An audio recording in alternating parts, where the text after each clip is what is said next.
work in the academic office, and broadly speaking, all of us in the academic office manage the university's quality assurance processes, things like new program approval and annual reviews. But each of us also has our own specific areas of expertise. One of my roles is to act as secretary to the Learning and Teaching Quality Committee. Recently, the LTQC has addressed matters such as categorical marking and academic integrity, so I've had a chance to become involved with those. We've just finished updating all of our templates. It was really important that we made the information as accessible as possible for busy program teams, and that all of our documents reflected the university's current priorities and strategies. It was really important as well that staff had the information they need about those processes, so I spent quite a lot of time putting together the guidance. One of the things I'm doing now is exploring the various means that we can use to circulate that guidance. Acting as a sort of bridge between the academic office and program staff, making sure that they have the information they need, helping them to make sense of the processes, and hopefully helping them to see the value of those processes. Having worked in Dutch, American, and Canadian universities where those processes don't exist to the same extent, I'm a real believer in their value. I had a highlight just really recently. We organized our first online guidance session for program teams. I was a little bit nervous beforehand because I had just done a session on academic integrity for the Learning and Teaching Festival, and despite all of my preparation, the technology gods failed me. So naturally, I was really nervous that it was going to happen again, but it actually went very well, and I think this will be the first of many online training sessions. But I have to say, though, that the strawberry-themed high tea that we had at Digby Stewart College a few years ago would be another highlight. Well, I suspect that nobody ever says that they want to go into quality assurance when they grow up. I definitely didn't. I actually started doing a pre-med degree in Canada, realized that I would never, ever pass organic chemistry, and switched into English. I did a PhD in English literature, met my future husband on the very first day of grad school, and then when I'd graduated, taught a whole range of subjects at universities in Canada.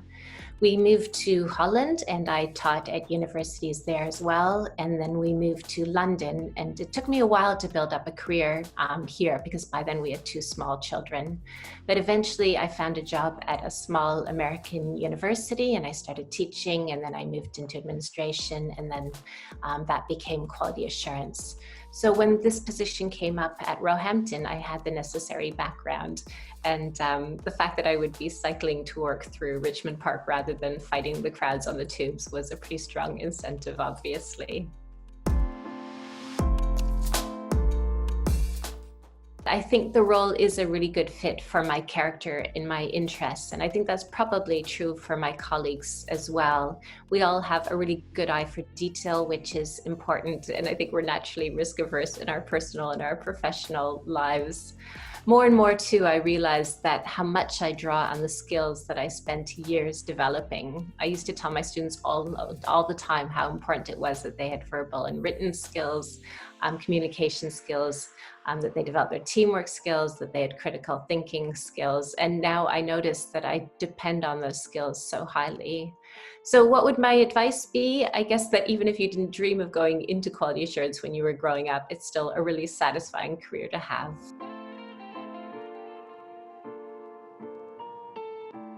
The key thing is to keep an eye out for those templates and guidance documents, and to let us know if you have any questions. And I'm going to be providing guidance to staff and students on digital cheating, or SAMLs, which is something that universities are becoming more and more concerned about. I think it's really important that students realize that the implications aren't just academic, they're not just professional, but they're also personal.